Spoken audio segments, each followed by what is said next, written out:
எல்லாருக்கும் வணக்கம். நான் உங்க டாக்டர் ஷெஃப் விகே.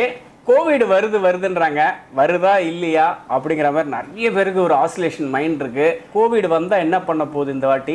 என்னைய பொறுத்தளவு பார்த்தீங்கன்னா, ஒரு சமையல் கலைஞனா நான் என்ன பதிவு பண்ண விரும்புகிறேன்னா, உணவு தாங்க எல்லாம். நம்ம சாப்பிட்ற விஷயம் மட்டும்தான் நம்மளோட உடல் இம்யூனிட்டியை இன்டேக் எடுத்துக்கிற ஆரோக்கியமான உணவு மட்டும்தான். இதை சார்ந்து சில விஷயங்கள் உங்கள்கிட்ட இன்றைக்கி நான் ஷேர் பண்ணிக்க போகிறேன்.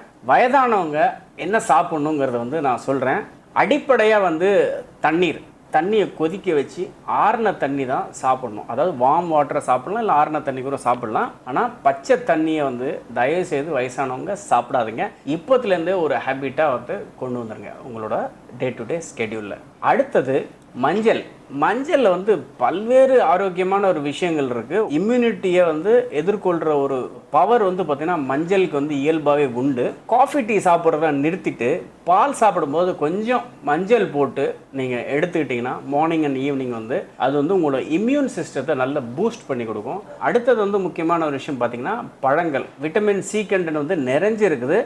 நிறைய ரைஸ் கார்போஹைட்ரேட்ஸ்க்கெலாம் இம்பார்ட்டன்ஸ் கொடுக்காத ஆரோக்கியமான இந்த மாதிரி பழங்கள் சார்ந்து நம்ம வயசானவங்களை பார்த்துட்டோம்னா அவங்க கண்டிப்பாக உடல் ஆரோக்கியமாக இருக்கும். அடுத்து முக்கியமான ஒரு விஷயம் பார்த்திங்கன்னா பச்சை காய்கறிகள், முக்கியமாக கீரை வகைகள். கீரை கண்டிப்பாக வயசில் பெரியவங்களுக்கு தினம் ஒரு கீரை சமைச்சு கொடுத்துருங்க. கீரை மட்டும் கண்டிப்பாக அவங்களோட மீலில் இருக்கணும். அண்ட் எனி ஃப்ரெஷ் வெஜிடபிள்ஸ் அது பிளான்ச் பண்ணியோ ஒரு பாயில் பண்ணியோ அவங்களுக்கு லைட்டாக ஹாஃப் சால்ட் போட்டு கொடுக்கலாம். முக்கியமான ஒரு விஷயம் பார்த்திங்கன்னா இளநீர் ரொம்ப முக்கியம் உடம்புக்கு. அடுத்தது பார்த்திங்கன்னா முக்கியமாக பார்த்திங்கன்னா மல்டிகிரெயின்ஸ், பயிர் வகைகள், ராகி, இந்த மாதிரி கம்பு, இந்த மாதிரி சில விஷயங்கள் சார்ந்த அவங்களுக்கு டிஃபன் பண்ணி கொடுக்குறதோ, இல்லைனா அவங்களோட டே டு டே டயட்டில் ஏதோ ஒரு சோர்ஸில் ஒரு சலாட் மாதிரி பண்ணுறதோ, ஏதோ ஒரு சோர்ஸில் அவங்களுக்கு இன்டேக்கில் எடுத்துக்கிறது ரொம்பவே ஆரோக்கியமான ஒரு விஷயம். எல்லாருக்கும் பிடிக்காது கார்லிக்னா. அந்த கார்லிக்கை பூண்டை உரித்து அவங்க வெறும் வாயில் சும்மா அப்படியே சியூ பண்ணிகிட்டே இருந்தாங்கன்னா அது